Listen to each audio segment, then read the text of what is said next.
જય શ્રી કૃષ્ણ, જય માતાજી। 365 દિવસના બ્લોગ સિરીઝનો આ છે 100મો બ્લોગ।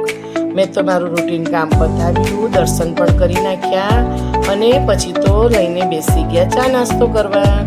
ફટાફટ ચા નાસ્તો પતાવી દીધો અને મથુર ગયા દુકાને, એટલે લઈ લીધી થોડી ઘરની સાફ સફાઈ।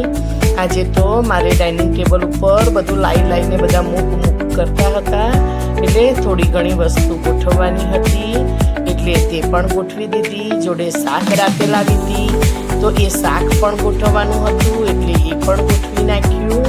અને સોફાના કવરની અંદર લાલ કીડી થઈ ગઈ હતી, એટલે બધા કવર નીકાળી નાખ્યા અને તેને પણ ધોવા માટે પાછળ મૂકી આવી।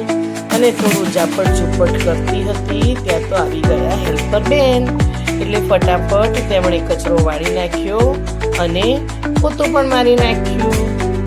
ધીરે ધીરે બધી સાફ સફાઈ કરતા રહીએ છીએ, પણ બાપરે ગરમી તો કેવી છે, પંખા વગર થોડી વાર પણ ચાલતું નથી। એટલે સાફ સફાઈ કરતા ગયા અને પરસેવો લૂસતા ગયા। ગરમી તો એટલી બધી પડે છે કે જમવામાં કશું જમવું ગમતું જ નથી, પણ શું કરીએ, ભૂખ તો લાગે ને। એટલે આજે તો જમવામાં બનાવવાના હતા સાંજે મુઠિયા, એટલે બપોરે જ મુઠિયાને બાફી નાખ્યા હતા વહેલાસર, અને પછી સાંજે વહેલાસર વઘારી પણ નાખ્યા, તો થોડા ઠંડા થાય તો સરસ જમવું ગમે અને ગરમી પણ ઓછી લાગે। ચાલો મિત્રો મારી સાથે જમવા માટે મુઠિયા, સોસ, ચટણી, મરચાં અને સાથે દહીં।